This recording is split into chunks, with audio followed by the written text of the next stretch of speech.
World Financial Group offers entrepreneurs from all backgrounds the opportunity to start their own business on a level playing field.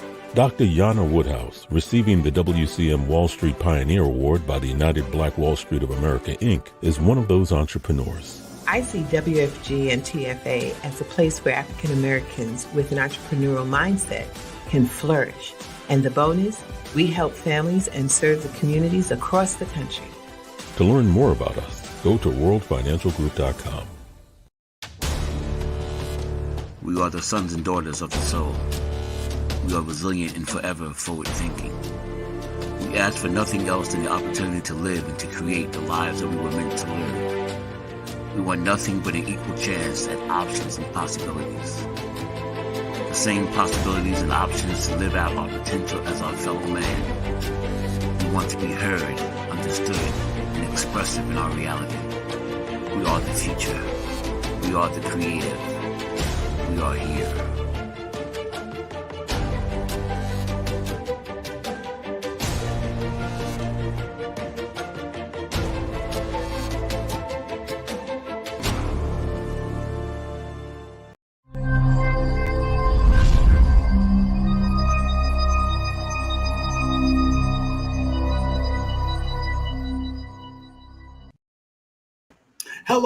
Hello, and welcome once again to another fantastic Tuesday where we're going to do what we always do, which is help you get back on track with your credit.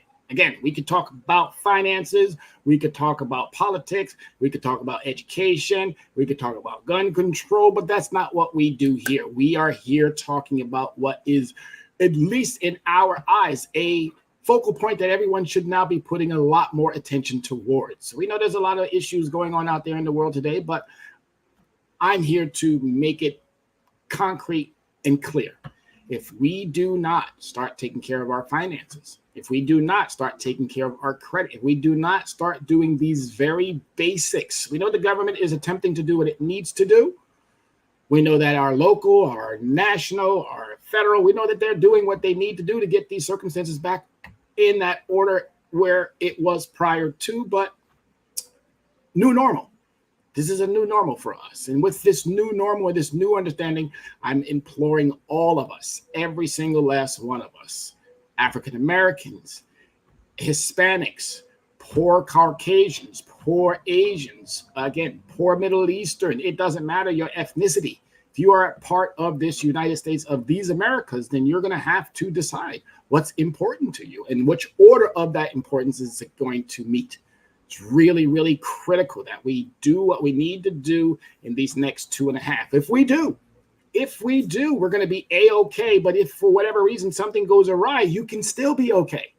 We need to get these interest rates down from where they are, these 19 and 20s, down to these 1 and 2s.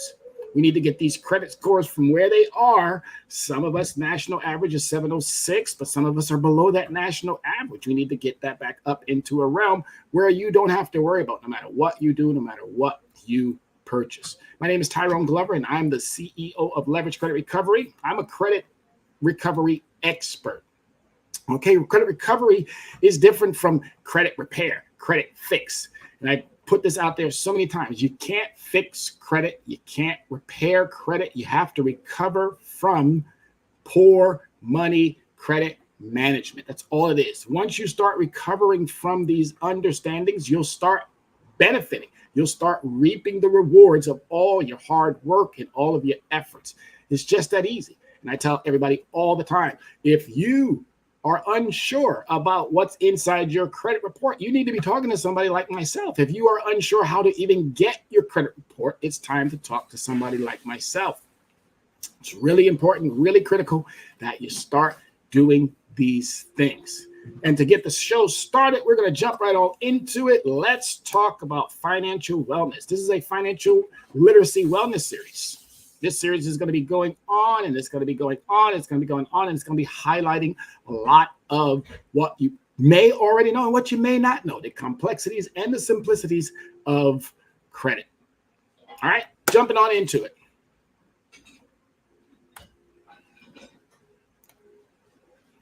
All right, so as I said before, my name is Tyrone Glover. I'm the CEO of Leverage Credit Recovery. With this with the assistance of our streaming provider, Soul City Network, I have been given the opportunity and the esteemed privilege to present to you every Tuesday at 6 a practical financial literacy discussion and Q&A session. I'm looking forward for this. I'll be forever grateful.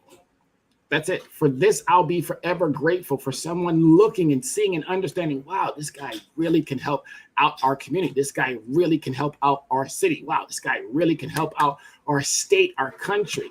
About 325, 30 million people in the United States of these Americas. And again, 70% of us struggle financially, all due to past credit-related issues. I'm telling you now, it's so easy, it's so informative, it's so simple, and again, complex if you don't know what you're doing. But I can tell you right now, when you know someone who can walk you through, navigate you through whatever it is that you need, you got nothing to worry about. And I encourage all of you, if you are listening, and I hope you are, please go ahead and do what I always ask everyone to do. Use this magical device that we have in our hands that we can't do without, and go ahead and send one invite to somebody. Just one invite, that's all. One invite, and then express to that person, send one out. That's all. That's all I need. One. Okay, nothing more than that. All right, but as I stated, the Q&A session is so important. If you have questions, please do not hesitate to ask those questions, because that's where the biggest problem I'm finding lies. It lies in the fact that we are too afraid to ask those questions. This is an open forum. Please, if you are unsure, if you do not know, if you have questions, concerns, please present them. And I'm telling you right now, it's going to pay off. All right. All right. So what we're going to be talking about today, and this might go into a 2-day session, and that's okay. It might go into another session, and that's okay, because we got about 8 categories that we want to fill here. And one of the first ones is history of credit. All right. What is the difference between credit and a credit score and a credit report? What is the different types of credit? How are FICO scores calculated? How can I track my credit score? What's the state of your credit? And that's something that we created, playing off the words of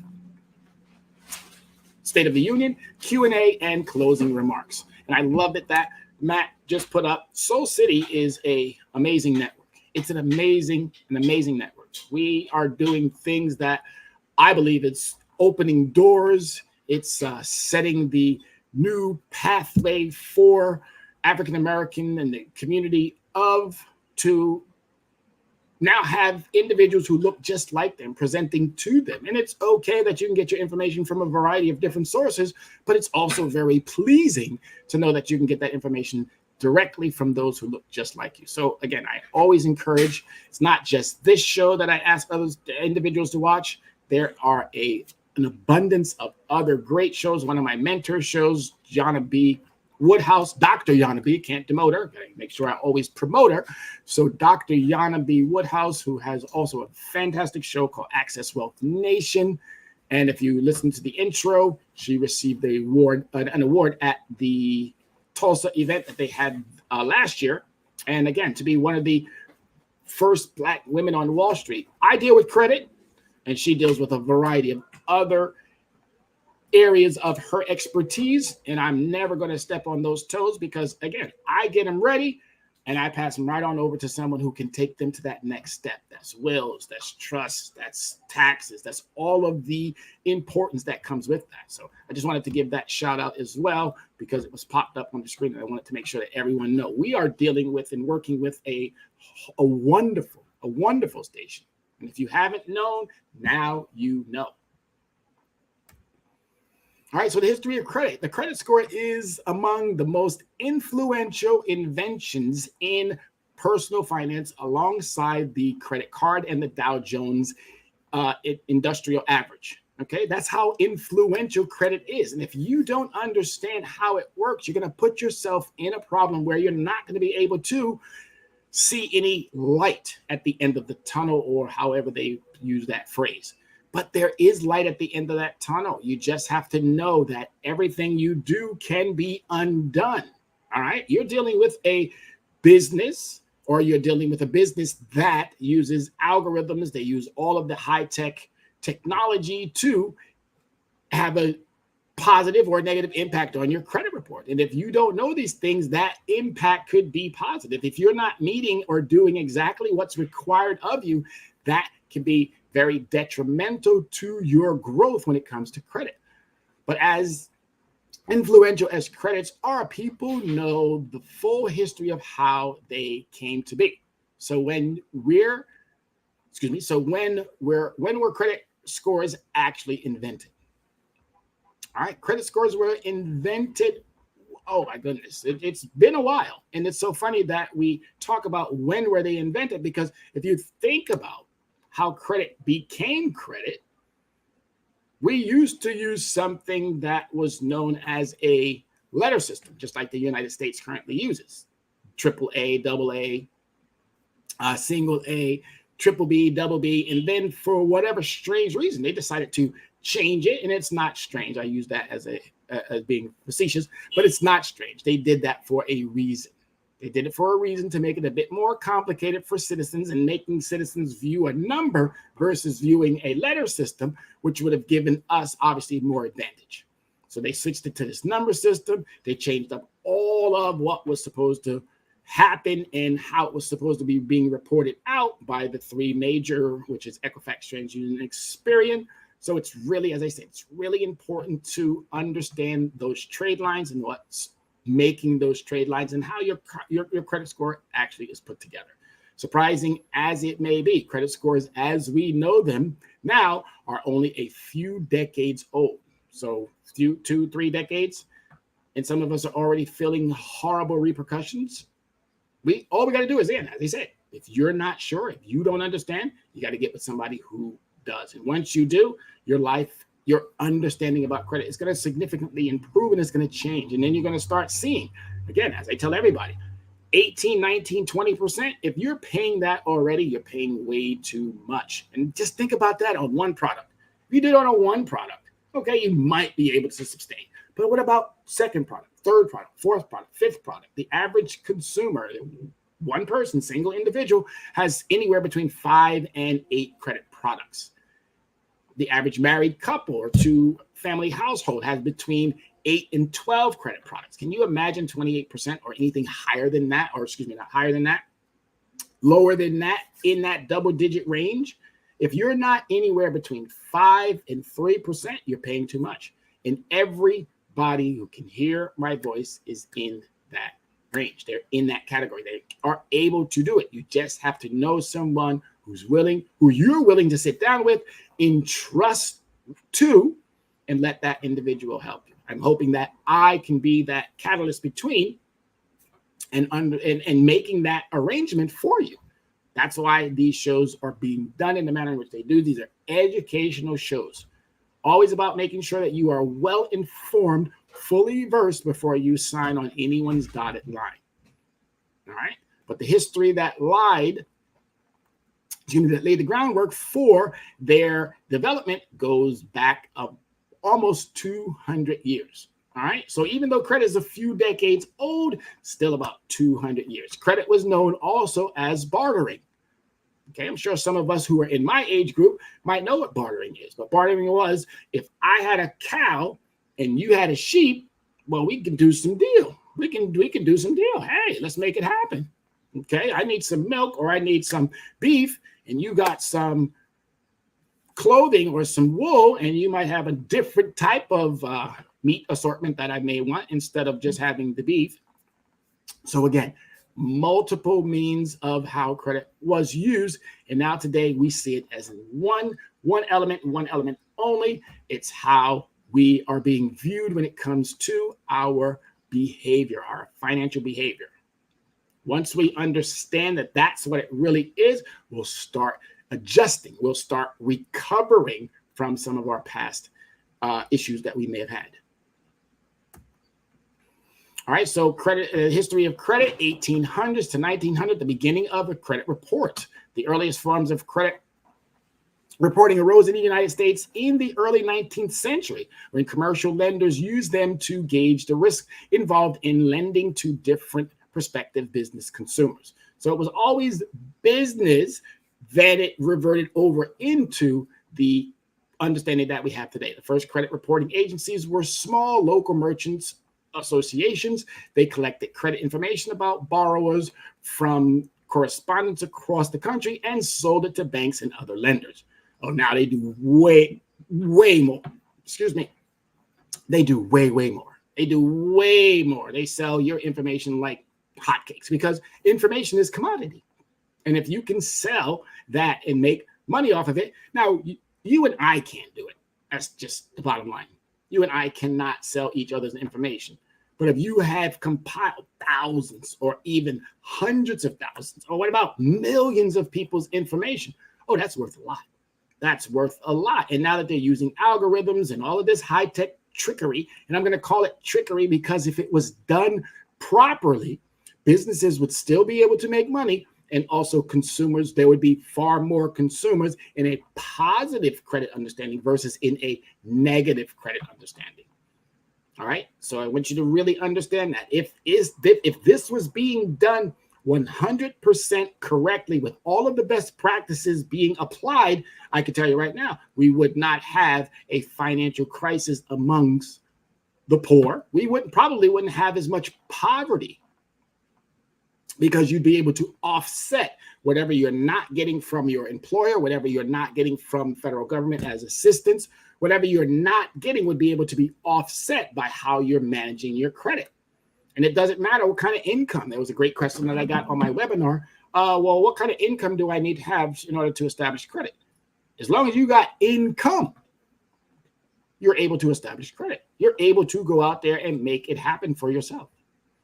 All right. Both these companies, and they're talking about the RG Dun & Co. and Bradstreet Company, and Dun & Bradstreet combined together. They're now a business entity that helps with business credit. Both these companies developed an alphanumerical score to predict the risk factors of commercial credit applications. So Dun & Bradstreet focuses on the business side of credit, and Equifax, TransUnion, and Experian focuses on the consumer side of credit or the individual side of credit. All right. So again, the history.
Apologies. Okay, so I think I'm back to being, you guys should be able to hear me now. My apologies. So sorry.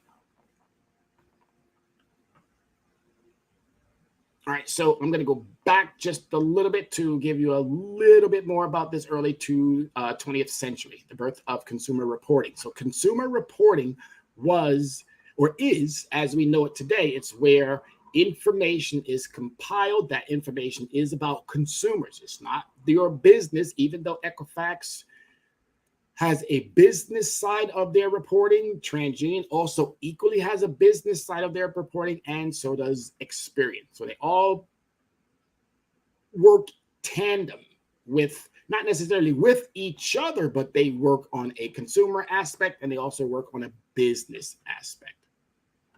Okay, so it's really important. Again, they're not your friends. They're there to make money, and they're going to make as much as they possibly can, because as I just stated, you are looking at roughly 8 to 9 billion people, and if we were just taking the United States in play, we'd be looking at somewhere around 325, roughly about 330 million people in the United States. So it's really important to understand these things, to understand how all of this works. You don't need to know all the history, but it's nice to know a little bit of the history.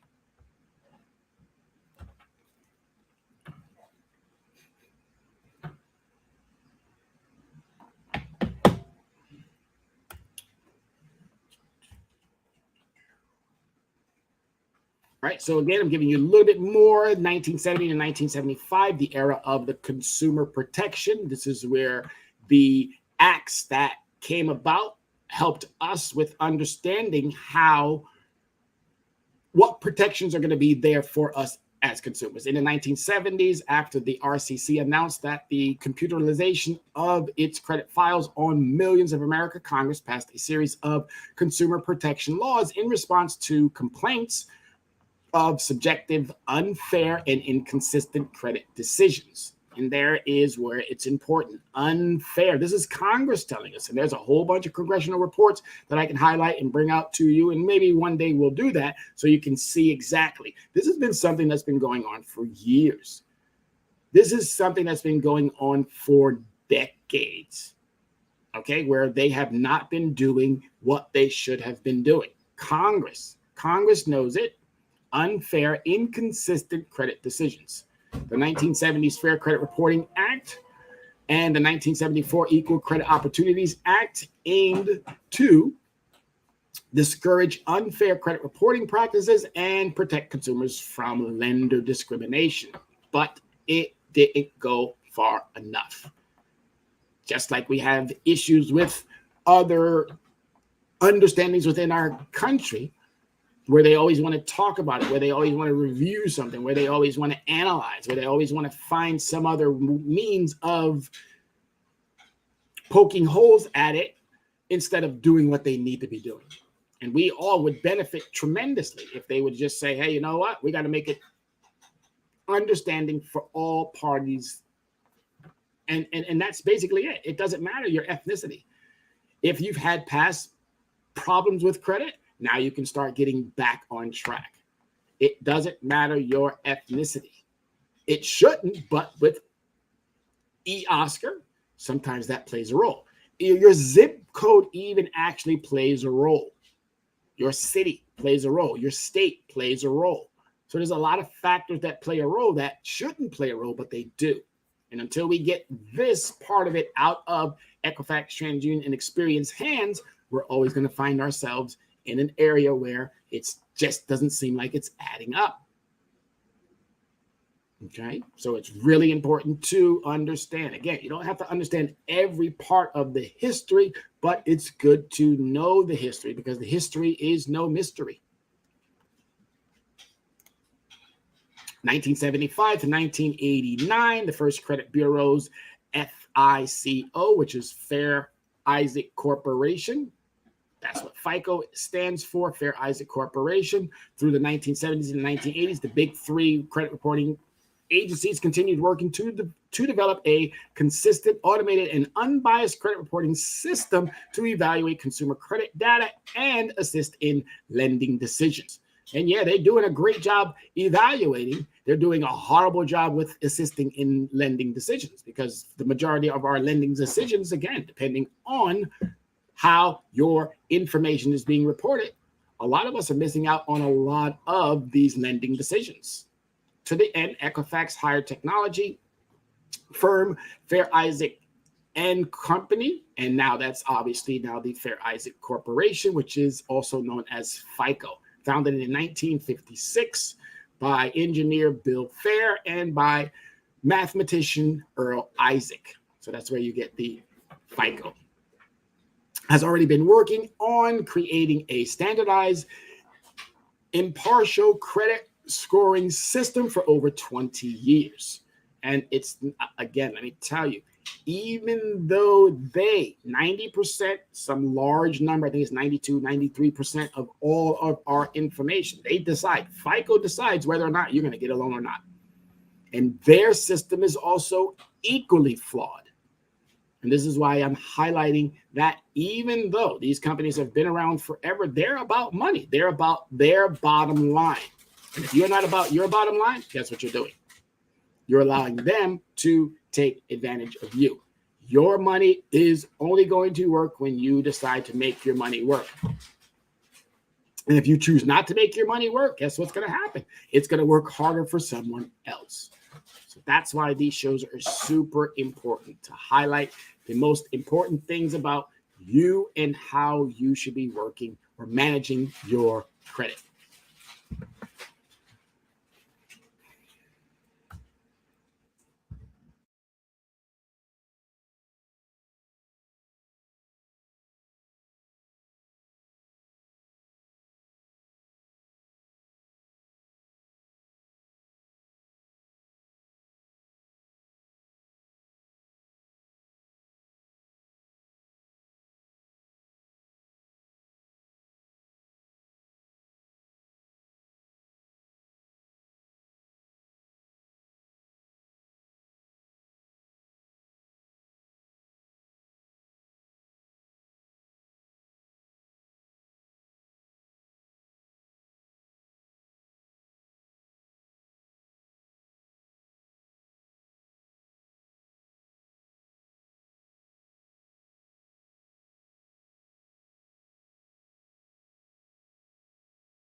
This is crazy. I'm having a hard time. My apologies, everyone, but I hopefully we got that back all taken care of.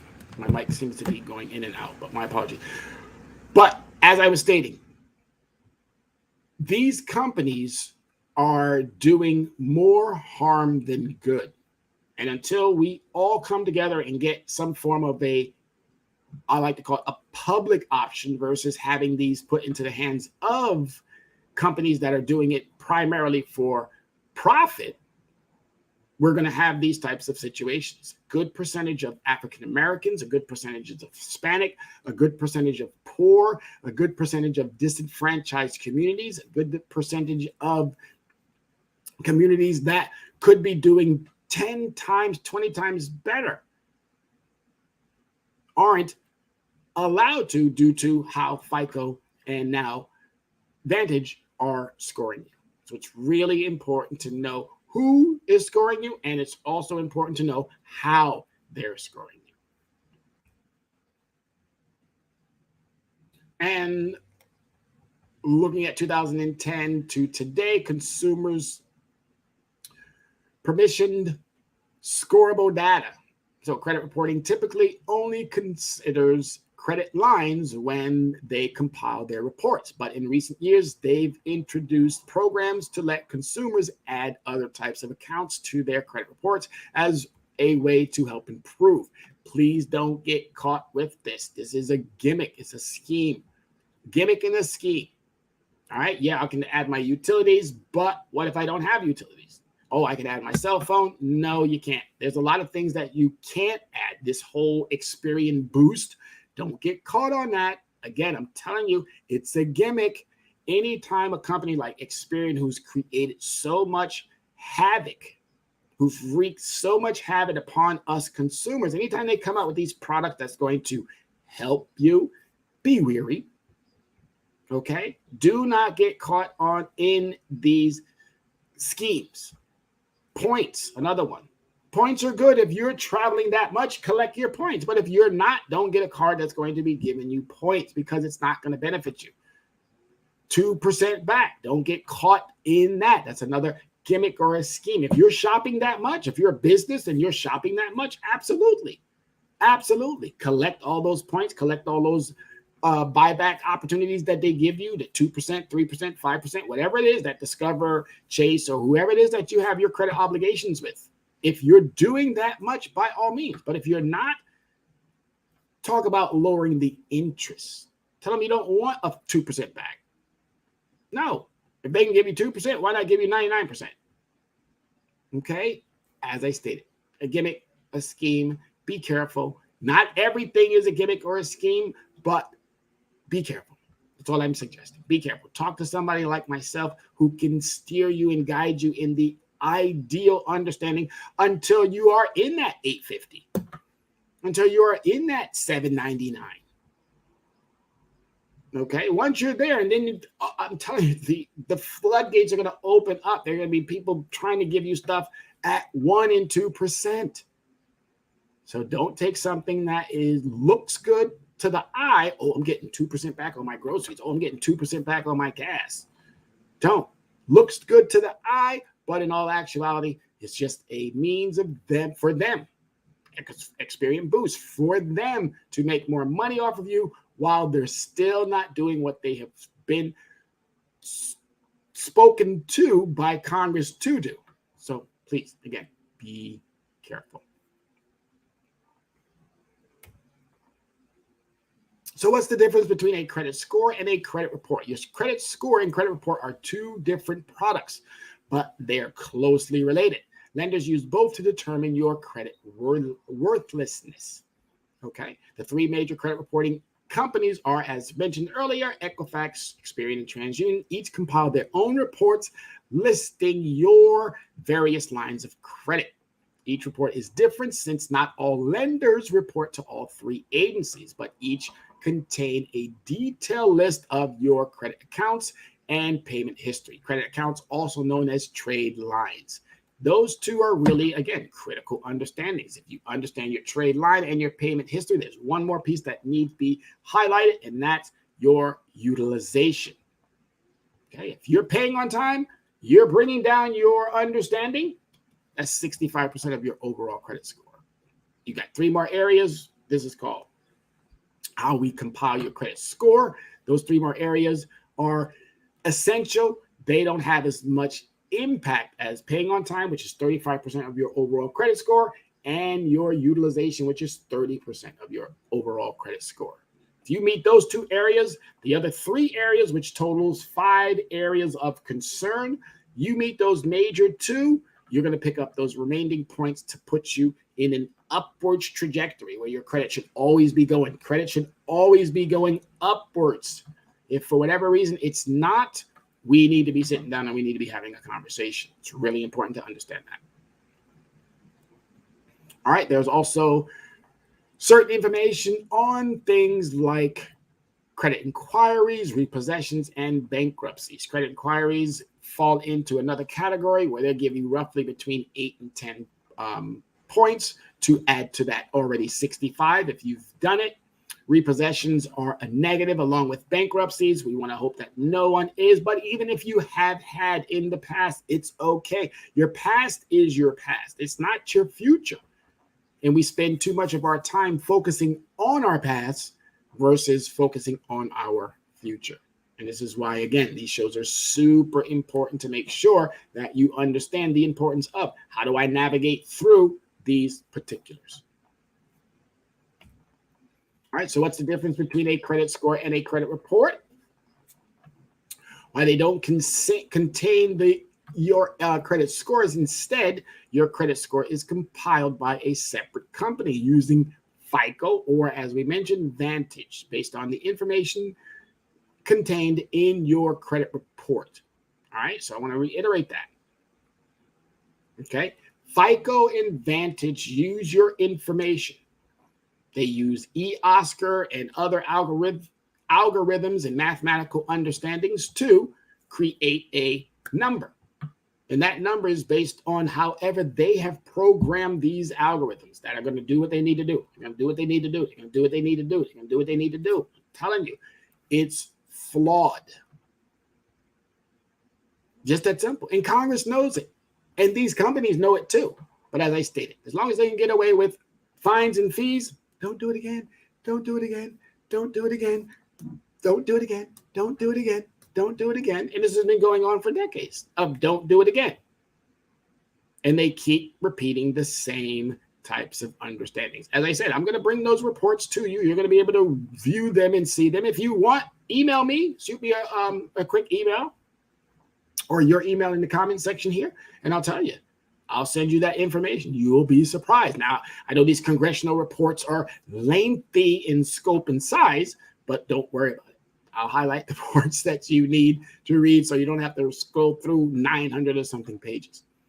All right, but it's already out there. The information is already out there, how these companies are taking advantage. Again, different companies use different algorithms, but both Fico and Vantage products produce a 3-digit numbering between 300 and 850, representing how safe or risky you are as a potential borrower. The higher the score, clearly the best financial products and the best terms and conditions you're going to have. The lower, clearly you already understand where that's going to take you. You're either not going to get it or you're going to get I like to call a default interest. You get anything upwards of 18, 19, 20%, they're just waiting on you to default. They're going to get that product back. They're going to, whatever it may be, if it's a card, it's called a repo. They're going to get that product back. If it's a loan, they're going to charge it off. It's going to end up on your credit report. They're going to be able to do a bad debt deduction. Again, it's always going to be thrown at you. But if you know what to do, you're able to circumvent, you're able to navigate back to a successful understanding. It's just that easy. It is actually pretty easy. You just have to stay diligent. You just have to stay on point. And if, again, 2 times a week, you got to remember something about companies. Companies have bookkeepers. They have accountants. They have all of these individuals that have mastered skills. That's why they work for these companies. If you don't have that understanding, then you should find someone who does. I can almost, if I were to ask this question, and everybody raise your hand, would you operate on yourself if you weren't a doctor? Probably not. Can you fix a car without tools? Probably not. Yes, if you tried to sit there and unscrew bolts and nuts and all these, probably not. So you seek out those who have the skill sets, or you go and you develop the skill sets. And once you do that, everything else becomes easier. It becomes less complicated. Once you have the understanding too, navigate through. Why aren't we doing that? Well, I'm hoping that this will break any myth. I'm hoping that this will give you a bit more comfort. I'm hoping that this will set you on a path to, wow, financial freedom and financial success is actually in my hands, not mine, but in your hands. And all you have to do is partner with willing partners. I'm a very willing and open partner, and I hope that you are also equally someone seeking someone who's about your growth, your success versus their own. And once you do that, that's called synergy. That's called partnership. And watch it grow, watch it thrive. And then from there, once we have this portion taken care of, we want to make sure that we keep you under that umbrella, and we're going to pass you right on over to whatever that next financial challenge might be, whether it be investments, whether it be wills and what are the other insurances. I mean, there's a variety of financial products out there in the world that we need to make sure that we are secured. God knows I would be mortified if I lost anybody in my family. Again, my mom's still alive. I lost my dad about 3 years ago. Again, heartbroken at that fact, but I still have to continue to manage. I still have to continue to use what was given to me from my elders. And if it was good information, great. If it was not so good, we perfected it. We refined it. We evolved as a nation, and we need to equally evolve as citizens when it comes to how we manage our financial products. It's just that simple. I'm going to constantly keep saying that because I want you to understand there is not that much complexity in it. It's more simplicity. And all you have to do is get some type of a routine, get some type of an understanding, and then have someone who's willing to coach you. And you also equally have to be coachable. If you're coachable and you are willing to be on a winning team, guess what? Come on over. Come on over. We're not about games. We're not about gimmicks. We're about pure facts of what you need to do. That's why we call this recovery, not repair, not fix. All right, so what's the difference?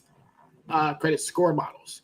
Although most lenders use either the Fico or the Vantage to determine your eligibility for a loan or credit line, several other scores exist for specific purposes. All right, the Fico score. Fico is the most commonly used scoring model. It gathers information from all 3 of the major credit bureaus. Different versions exist for specific types of loans, like the Fico Auto Score and the Fico Bank Card Score. So I'm glad that this was highlighted because, again, Auto Score means if I've had a car in the past and I did well, but I'm going to have a higher auto score. But if I have bank cards or credit cards and I didn't do good by that, my bank card score might be low. That's going to all be averaged in. It's going to give you your overall average. But you can still get a car even if your credit card scores were low. Okay? Yes, you can still, because your auto scores might be much higher than your bank card scores. All right? So they're using different understandings, same algorithm that might be compiling the information and spitting out the data. But again, auto scores, bank card scores, obviously we want to keep them both as high as we possibly can. But if you're working on one, get you a car. Make sure that you understand, hey, if I can meet that monthly payment is not going to change. It's more than likely going to stay the same. But it's the interest that's probably the one that you really should pay attention to. 1, 2, 3. Qualified leasee. Qualified leasee. I want you to really think about that. Qualified, well-deserving. They use all of these adjectives when it comes to those commercials that we see on a regular basis. I'm sure you've seen the Lincoln commercials. I'm sure you've seen the Audi commercials. I'm sure you've seen the BMWs and the Cadillacs and then the Volkswagens and the Hondas and the Subarus and all of the commercials, the Volvos. I'm sure you've seen those. And they show you $399 or they show you $197. And why can't you get that? Oh, that's only specific to qualified leasee. So why aren't we making ourselves a qualified leasee, a desirable consumer? And the best way to do that is to understand how your credit works, understand which impacts your credit in which area. Okay, bank cards, the same thing. If you're falling for a 18, 19, 20% on a bank card or a credit card, again, lower that interest. You're going to pay some interest. It's important to pay some interest. It's important to give the other party a little bit in return for the products and services that they're giving to you, because when you go back to them for a new product, guess what you're going to need? You're going to need to have some data that shows, hey, this person was doing very, very well, or this person wasn't doing so well. And if you weren't doing so well, this is a perfect opportunity to recover from past credit obligations, or this is a way to strengthen already the credit obligations that you've been working or building upon. The Vantage Score, the three big credit bureaus created Vantage Score to compete with the popularities of the Fico score model. The most recent version of Vantage Score is 4.0. There's a plus score out there. The plus score was developed by Experian for consumer education purposes. And we already know about student loans and how they're driving us bonkers. Okay, they're driving us bonkers. They're driving us insane. Hopefully with this administration or administrations to come, they'll find out that, hey, you know what? We didn't serve our students that well. These companies and these colleges and all of these institutions that were saying, oh, come onto my school, take on this student loan, come over here, do this, do that with your with your academics, with your education. And then all of a sudden your 3% went to 8%. And then that 8% got sold off to another company that went to 12%. Now you're completely out of the college environment or the higher education environment, but yet you still got student loan debts. And I'm hoping and praying, this is something that I'm hoping and praying, that the United States government says, you know what? Yep, we screwed up. That they say, yep, we screwed up. We outsourced. We gave all of our jobs to foreign countries. We barely produce anything in this country outside of that. What is it? That cup thing that they always talk about. I can't remember the actual product name right now, and I'm so sorry that I can't, but I'm sure you've seen it, that cup that they sit in the cup holder, and they always talk about it, and it's got these mats, and now they got other products that they offer as well.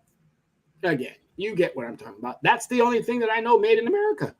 I did see a steel product that was made in America as well, but what else do we really make in America? The majority of our products and services come from overseas.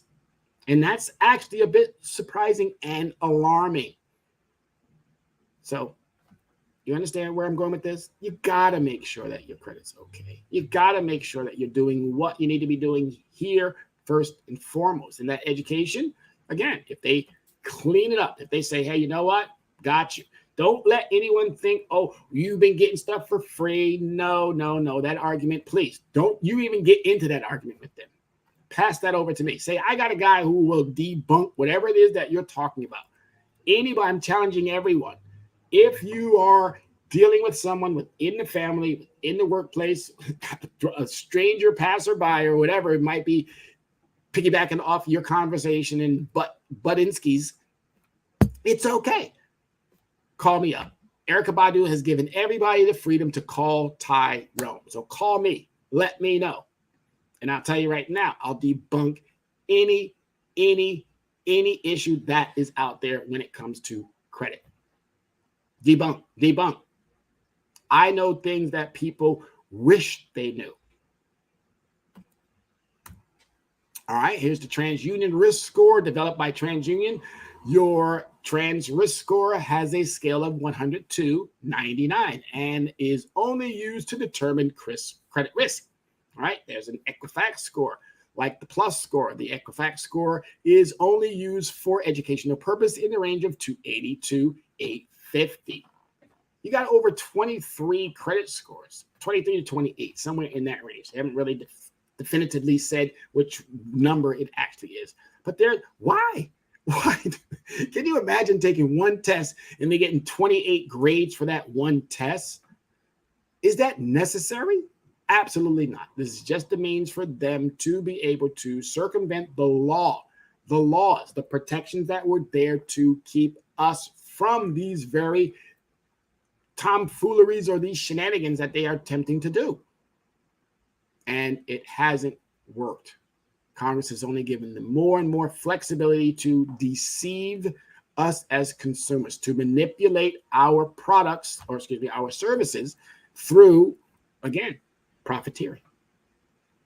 Profiteering. That's all these companies do. They make oodles and oodles of money off of selling your data. And then they decided, oh, well, wait a minute. Since we're selling their data, maybe we can devise some products for ourselves, and maybe we can get them to buy those products too. Please stop. That's what I'm asking you. Please stop.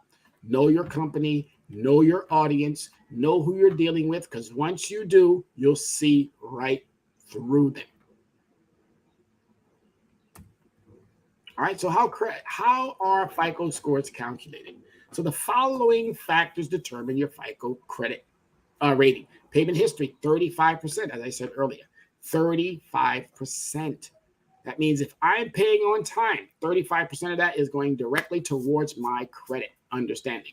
Overall, 100%. Think about that wheel that we've shown before, or if you haven't, go to my FICO and type in credit factors, or go to your Google browser and type in credit factors. You'll see that wheel that I'm referring to. 35% of that wheel is your payment history. 30% of it is your utilization. That means I got a credit card, and that credit card has a utilization gap about like this. Obviously, this hand is 0, and this hand here is 100%. So I don't want to be at 0, and I don't want to be at 100. All right? So if I use, obviously, utilization is going to go up. That's why it's called utilization. It's going to go up. It's going to go up. I could be in the middle. That means I've used 50% of my utilization. I can max it out. Okay? If you max it out, what that 30% means is that I have to bring it back down to that 30%. Okay? If I max it out, if I go 50%, I still got to bring it back down to that 30%. That's what this is in that understanding. It's not that I have to remain by 30%. No, I can only use a hypothetical number. I got $1,000. I can only use $300. That's not what that means. I don't have to keep a 30% running balance. I can use all of my credit as long as when my due date about paying, which is this payment history, as long as I meet that on the due date, and I bring it down to that 30% on that due date, I'm going to receive 65% of my overall credit obligation or understanding. And then I'm going to pick up some sprinkles along the way. All right. So the utilization, again, the amount of your total credit limit that you use at any given time determines your credit utilization ratio. All right. You can use it. You can use it. But then you have to bring it back down to that 30%. Now, that 30% is the standard industry understanding. If you're under 700, you want to leave a utilization of 23%. Okay?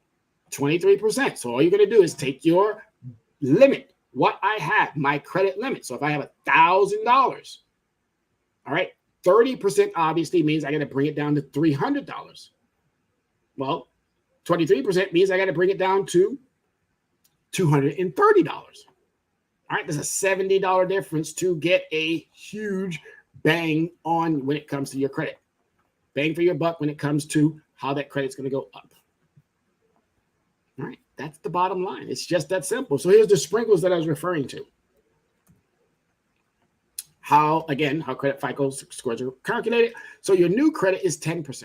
You're not going to get that full 10%. Every time you apply for credit, student loans, car loans, personal loans, or other lines of credit, lenders inquire into your credit reports. All right, this will dock you a few points, but if you're not out there inquiring, 5 credit inquiries per year. 5, no more than 5. If you're out there inquiring, think about it in this manner. If I'm asking someone out on a date, and I ask that person week after week after week after week after week after week after week after week, I seem a little bit desperate, don't I? I seem like I'm in need. We don't want to look desperate when it comes to our creditors. We don't. We do not want to look like we're in need. If we're doing it properly, then we're going to have nothing to worry about. All right, this other one, which is your credit mix. How well am I mixing all of my credit together? All right, those questions are going to be popping up. I'm so grateful that the information is also equally popping up. You can always go immediately, you can drop, or whenever you see the need. LeverageCreditRecovery@gmail.com is our email. Anytime you want to drop us a line. I get back to you relatively pretty quickly. My phone number, send me a text, 805-428-9424. I know you're wondering, wait a minute, how is a person from Yonkers, New York with an 805? Well, now that you can keep your number, I've had my number for over 20 years. I know it like the back of my hand. And also at the website, leveragecreditrecovery.com, there's a area where you can speak to the CEO directly, or if you just are inquiring, we'll give you a free credit analysis, which is called the state of your credit. We want to make sure that you're okay. All right, so that credit mix, your credit mix refers to the variety of different types of credit accounts you have, like credit cards, lines of credit, and different types of loan. The more variety, the better your score. So they want you to have a nice mix. They want you to have a store card. They want you to have, if it's possible, a credit card. They want you to have, if it's possible, some lines of credit. They want you to have, if it's possible, an auto. Nice mixture. And if you have a nice mixture, as you see, the more variety, the better your score. But if you're building it only off of credit cards, that's fine as well. Get it up there so that the freedom of being able to get that auto loan, if that's what you're looking for, is going to be there because now you've worked on getting it up there. If it's a line of credit that you're looking for, again, use the product that's going to help you build, and then you can add on later. Okay? Use the product that's going to build, and then you can add on later. All right? That's how you do things, folks. Yes, we're building you to success. And to build you to success, we got to take you step by step by step by step by step. And we're going to constantly keep doing it. This is school, people. You're back in school. This is financial education. We're bringing you back to the basics. And we're going to be doing it over and over and over and over and over and over and over. I approach credit just like individuals approach sports. I am a fanatic. I think it's more important than having a favorite sports team. Even though those who do, that's perfectly fine. By all means, definitely. I don't have a favorite sports team. I don't have a favorite car. I don't have a favorite anything, but I do have a favorite academic understanding, and that is credit. I think we need to know more about how our money works through credit. And once you do, it's a sigh of relief. You can go, whew, you can let down the hair. You can start making better decisions. You can start preparing for that next family member that you might want to bring into the household. You can start preparing for higher education. You can start preparing for, oh my God, it's time to move out of mother's house. I need me a studio. I need me a 1-bedroom apartment. You can start looking at, oh my God, the family is getting larger. We need now a 2-bedroom or a 3-bedroom or a house. If you're tired of renting, now you want to be an owner. These are the steps that you're going to need to get to that next understanding. All right, we're going to be wrapping this up. I know I was looking for some questions. And if you do, this is a perfect time where you can start asking those questions. But while those questions are formulating, I'm going to keep moving on. And as I said, this might be a 2-day event. So next week, we'll finish off where we left off. And matter of fact, this is what we're going to do. We're going to stop right here. So we're going to stop at how can I track my credit report? And I'm going to move it right on along to thank you for tuning in, because we're about to wrap up. This goes so fast. It just breezes through. Before you know it, you're already at the end of that hour time frame. So thank you for tuning in. Here's my contact information as it popped up earlier. Again, my phone number is 805-428-9424. I do have actually my personal email address, which is Tyrone Glover 07@gmail.com. Again, if you are unsure, uncomfortable with sending it to the company email, there's my personal one. Credit Coach 411 are for consumers who really want to get started right away. They're like, you know what? I can't wait any longer. I need to get started right away. That specifically is for those types of consumers. Mailing address, if you want to drop me a line, P.O. Box 101, Yonkers, New York, 10702. Not one. P.O. Boxes, this is something that I didn't even know. P.O. Boxes don't begin or don't end with one. They end with twos. Didn't know that. All right. So, and also social media, TikTok, Twitter, Instagram, and Facebook. We're on a variety of different social media platforms. As always, folks, I can't thank you enough. These shows are all about you, the consumer. We do as much as we can. We dive into so much research. We make sure that we have the most up-to-date information when it comes to your information about credit. We thank you. We appreciate you. We always look forward to seeing you, hearing you. Whenever you have the opportunities, definitely tune in. Soul City Network is here for you, and we're going to be delivering more and more superb content. Everyone, have a great remainder of your week. Be safe. Uvalde, we're always thinking about you. And as an educator, my heart goes out to that community. As a teacher, my heart goes out to that community. As a human being, my heart goes out to that community. Be safe, America. Until next time, love you.